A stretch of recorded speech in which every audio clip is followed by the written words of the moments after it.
दोस्तों आज हमें कभी भारत की राजधानी रहे दौलताबाद में चौंक गए। लेकिन फ्रेंड्स आपने बिल्कुल ठीक सुना कि हम हैं कभी भारत की राजधानी रहे दौलताबाद में, जिसका प्राचीन नाम देवगिरी था। नमस्कार दोस्तों, स्वागत है आप सभी का हमारे चैनल एक्सप्लोर विद अरुदेव में। और आज हम आपको बताएंगे मध्यकालीन भारत में सबसे ताकतवर किले के रूप में जाने जाने वाला दौलताबाद किले के बारे में, जिसे देवगिरी का किला भी कहा जाता है। यही एकमात्र ऐसा किला है जिसे कभी कोई जीत नहीं सका और यह किला महाराष्ट्र के 7 अजूबों में से एक है। यह शहर महाराष्ट्र के औरंगाबाद जिले में है और मोहम्मद बिन तुगलक के समय कुछ वक्त के लिए यह दिल्ली सल्तनत की राजधानी था। इस शहर ने हमेशा शक्तिशाली बादशाहों को अपनी ओर आकर्षित किया है और उत्तर भारत और दक्षिण भारत के बीच में होने के कारण यहाँ से पूरे भारत पर शासन किया जा सकता था और शायद इसी कारण से मोहम्मद बिन तुगलक ने कुछ समय के लिए इसे अपनी राजधानी बनाया था। इस किले का निर्माण यादव राजवंश के राजा भिल्लम ने 11वीं शताब्दी में करवाया था। उस समय इस क्षेत्र को देवगिरी के नाम से जाना जाता था, यानी कि देवताओं का पहाड़।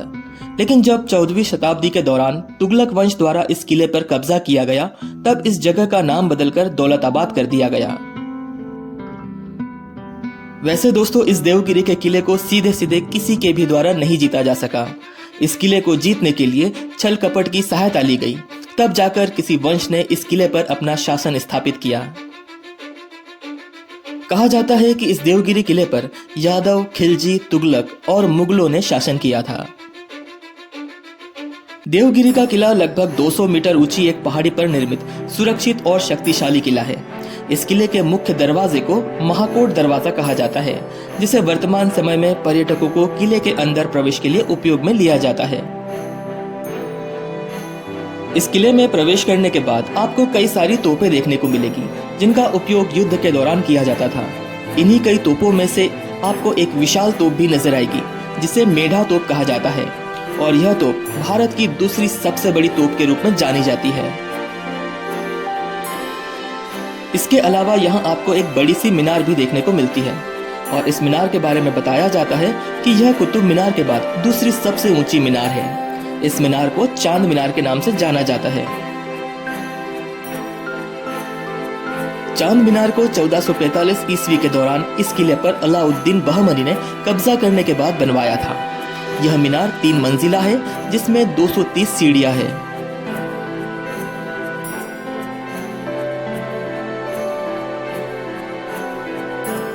दोस्तों, देवगिरी किला 3 स्तर वाली दीवारों से घिरा हुआ है, जिसे स्थानीय भाषा में कोट कहते हैं। इनके नाम है अम्बेल कोट, महाकोट और काला कोट। इसके अलावा यह किला चारों तरफ से खाइयों से भी घिरा हुआ है और इन खाइयों में मगरमच्छ हुआ करते थे और खाई को पार करके ही मुख्य किले में प्रवेश किया जा सकता था।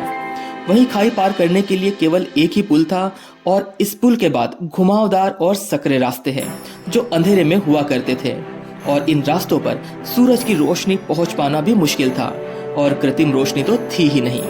इन अंधेरे सकरे रास्तों को अंधेरी कहा जाता है।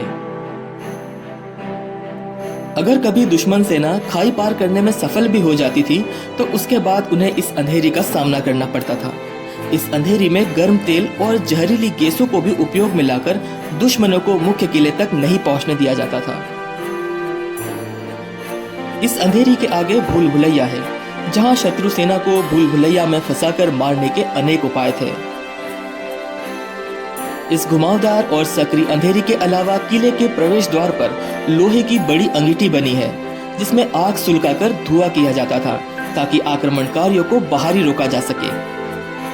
तो दोस्तों, जैसा कि आपने देखा कि यहाँ कितने सारे सुरक्षा के उपाय हैं, तो इतनी सुरक्षा और इंतजामों के होने के कारण आखिर कोई कैसे इस किले को जीत सकता है।